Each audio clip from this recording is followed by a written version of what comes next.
বাংলা সংবাদ। আসসালামু আলাইকুম। বাংলাদেশ বেতার রাজশাহী স্থানীয় সংবাদ পড়ছি মোয়াজ্জেম হোসেন। রাজশাহী মেডিকেল কলেজ হাসপাতাল প্রতিষ্ঠার ৬৭ বছর পর প্রথমবারের মতো মানসিক রোগীদের জন্য পূর্ণাঙ্গ ওয়ার্ড চালু করা হয়েছে।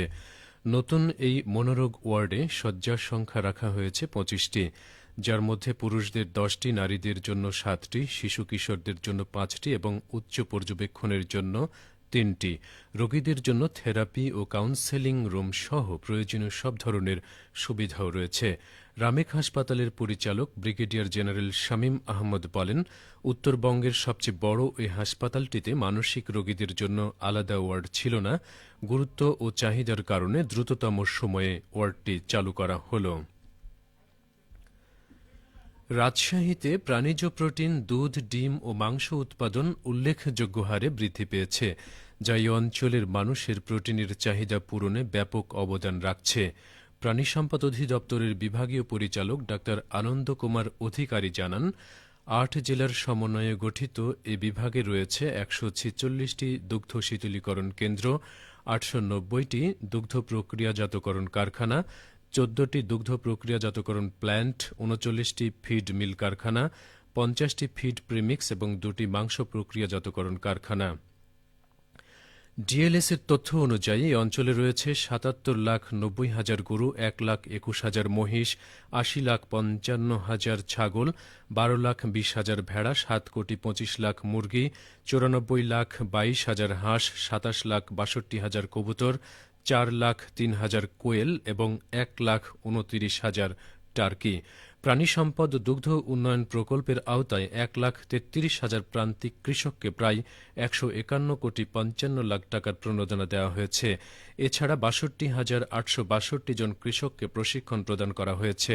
১৮,৬৬০ জনকে টিকা দেওয়া হয়েছে এবং ৪২,৮৯৬টি কৃমিনাশক ট্যাবলেট সরবরাহ করা হয়েছে।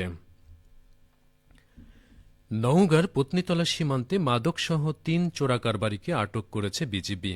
আজ সকালে বিজিবির পত্নীতলা ব্যাটালিয়ন থেকে পাঠানো প্রেস বিজ্ঞপ্তিতে এ তথ্য নিশ্চিত করা হয়েছে। বিজিবি জানায়, ভোরে ধামুরহাট বস্তাবর বিওপির টহল কমান্ডার নায়েক এরশাদ আলীর নেতৃত্বে একটি বিশেষ টহল দল সীমান্ত পিলার ২৬০ এমপি হতে আনুমানিক ১ কিলোমিটার বাংলাদেশের অভ্যন্তরে আত্রাই নদীর ব্রিজ এলাকায় অভিযান পরিচালনা করেন।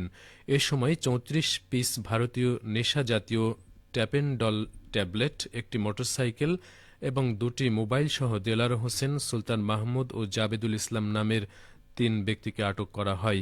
আসামি ও জব্দকৃত মাদক ধামুরহাট থানায় হস্তান্তর করা হয়েছে।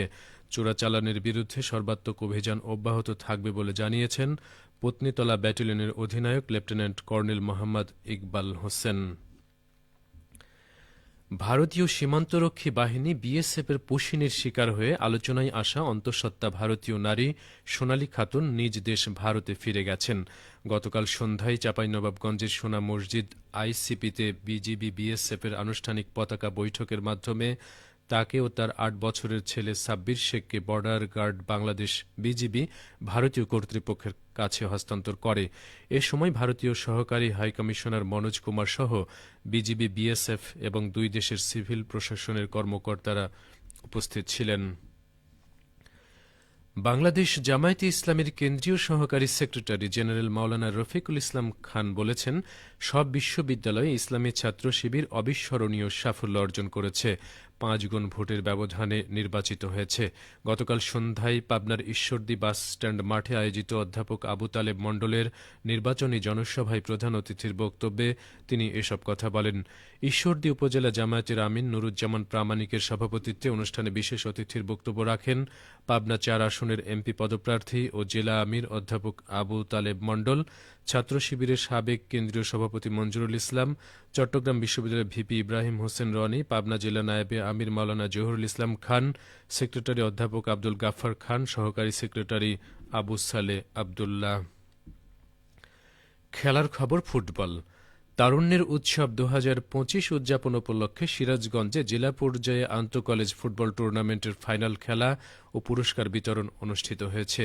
ফাইনালে উল্লাপাড়ার গজাইল অনার্স কলেজকে ৫-০ গোলে হারিয়ে চ্যাম্পিয়ন হয়েছে বেলকুচি সরকারি কলেজ। গতকাল শহীদ শামসুদ্দিন স্টেডিয়ামে ফাইনালে প্রধান অতিথি হিসেবে বিজয়ীদের মাঝে পুরস্কার বিতরণ করেন জেলা প্রশাসক মোহাম্মদ আমিনুল ইসলাম। সবশেষে আবহাওয়া। আজ দুপুর ১২টায় রাজশাহীতে তাপমাত্রা ছিল ২৫ ডিগ্রি সেলসিয়াস। এ সময় বাতাসে আপেক্ষিক আর্দ্রতার পরিমাণ ছিল ৩৬%। রাজশাহী ও পার্শ্ববর্তী এলাকায় আজ সূর্যাস্ত সন্ধে ৫টা ১৬ মিনিটে। সংবাদ শেষ হল। আমাদের পরবর্তী সংবাদ দুপুর ২টা ৫ মিনিটে।